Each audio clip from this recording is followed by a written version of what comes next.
பாருங்கள். இதை வந்து திருநீற்று பச்சிலை பேச்சு வழக்கில் திருநீர் பத்தினி அப்படின்னு சொல்லுவாங்க.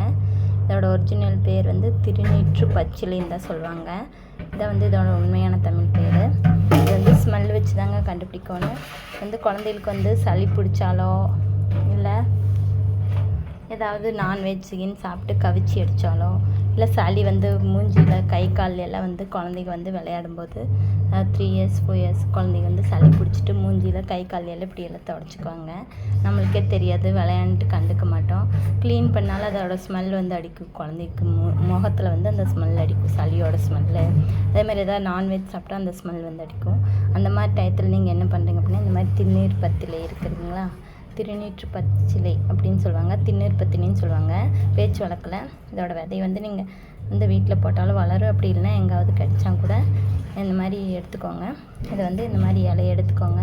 எடுத்து இப்படி நசுக்குனிங்க அப்படின்னா இதோட வந்து சாறு வரும். அந்த சாறை வந்து இப்படியே இலையோடு வச்சு குழந்தைகளுக்கு வந்து முகத்தில் வந்து அப்ளை பண்ணி விட்ருங்க. ஃபேஸ் மாஸ்க் மாதிரி அப்ளை பண்ணிவிட்டு அப்புறம் விளையாட விடுங்க. சளியே பிடிச்சாலும் சரி, சளி கை காலில் தொடச்சிட்டாலும் சரி, நீங்கள் வந்து என்ன பண்ணுறீங்கன்னா முகத்தில் மட்டும் இல்லாமல் உடம்பு ஃபுல்லாக வந்து இந்த பச்சிலை வந்து இப்படி நசுக்கி விட்டு அப்படியே உடம்பு ஃபுல்லாக ஏகமாக தேய்ச்சி விட்ருங்க.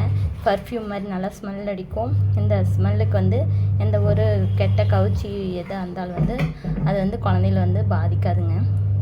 இப்போ எந்த பிரச்சனையும் வராது. ஒவ்வொருத்தருக்கு வந்து முகத்தில் வந்து சளி பிடிக்கிறனால, நான்வெஜ் சாப்பிட்றனால, இந்த குழந்தை ஸ்மெல்னால் காய்ச்சல் வந்துடும். அந்த மாதிரி டயத்தில் என்ன பண்ணுறீங்க அப்படின்னா, இந்த மாதிரி திருநீற்று பச்சிலை இல்லைன்னா திருநீர் பத்தினின்னு சொல்லுவாங்க. இதான் பேச்சு வழக்கில் சொல்லுவாங்க. இதை எடுத்து நல்லா நசுக்கி முகத்தில் அப்ளை பண்ணிக்கோங்க, ஃபேஸ் மாஸ்க் மாதிரி. அதே மாதிரி கைங்கால் உடம்புல எல்லாம் தேய்ச்சி விட்ருங்க. சளி கை காலில் தேய்ச்சிட்டாலும் சரி, இல்லை நான்வெஜ் சாப்பிட்டு கவிச்சி அடித்தாலும் சரி, இந்த மாதிரி இருக்க சமயத்தில் வந்து உடம்புல இந்த மாதிரி தேய்ச்சி விட்டிங்க அப்படின்னா அந்த குழந்தைகளுக்கு வந்து எந்த ஒரு கிருமி, அதாவது எந்த ஒரு பாக்டீரியா கிருமி அந்த மாதிரி காய்ச்சல் வராதுன்னு வச்சுக்கோங்களேன். அப்ளை பண்ணிவிட்டு அதுக்கப்புறம் நல்லா விளையாண்டுட்டு ஈவினிங் வரும்போது அவங்களுக்கு நல்லா வெதுப்பான தண்ணியில் நார்மலாக யூஸ் பண்ணுற பவுட்ரு, சோப்பு, நலுங்கு பவுட்ராக இருந்தாலும் சரி, நார்மலாக யூஸ் பண்ணுற பேபி சோப்பாக இருந்தாலும் போட்டு நல்லா குளிக்க வச்சிங்க அப்படின்னா உங்களுக்கு வந்து நல்லா இதோட இலையோட பர்ஃப்யூம் ஸ்மெல் வந்து உங்களுக்கு வந்து குழந்தைகளுக்கு காய்ச்சல் வராமல் தடுக்கும். அதேமாரி முகத்தில் கவிச்சி அடித்தாலோ, சளி பிடிச்சி கவிச்சி அடித்தாலோ, எதாவது நான்வெஜ் எதாவது சாப்பிட்டு கவிச்சி அடித்தாலோ இந்த மாதிரி இலையை வந்து நசுக்கி முகத்தில் வந்து அப்ளை பண்ணி விடுங்க, தேய்ச்சி விடுங்க. அதேமாதிரி கைங்கால் உடம்பு ஃபுல்லாக கூட தேய்ச்சி விட்டு நல்லா விளையாட விடுங்க. விளையாண்டுட்டு வந்ததுக்கப்புறம் ஈவினிங் டைமில் தூங்க போகிற டைமில் நல்லா வெதுப்பான தண்ணி வச்சு பேபி சோப் இல்லைனா நலுங்கு பவுடர் போட்டு நல்லா குளிக்க வச்சு ஒரு சாம்பிராணி புகை பிடிச்சிங்க அப்படின்னா குழந்தைகளுக்கு எந்த காய்ச்சல், சளி, எந்த ஒரு நான்வெஜ் சாப்பிட்டாலும் எந்த ஒரு காய்ச்சல் வராமல் எது அஃபெக்ட் ஆகாமல் இருக்குங்க. இந்த மாதிரி ட்ரை பண்ணி பாருங்கள். இது வந்து ரொம்ப மருத்துவ குணம் வாய்ந்தது. இது பேர் தாங்க திருநீற்று பச்சிலை, பேச்சு வழக்கில் திருநீர் பத்தினின்னு சொல்லுவாங்க. நல்லா ஸ்மெல்லாக இருக்கும். இது வந்து குழந்தைகளுக்கு வந்து விளையாட போகும்போது சளிகின்னு பிடிச்சி உடம்பு கைங்கால் எல்லாம் வந்து விளையாண்டுட்டு அவங்களாம் வந்து அது என்ன சூற வாசமாட்டு அடிக்கும்.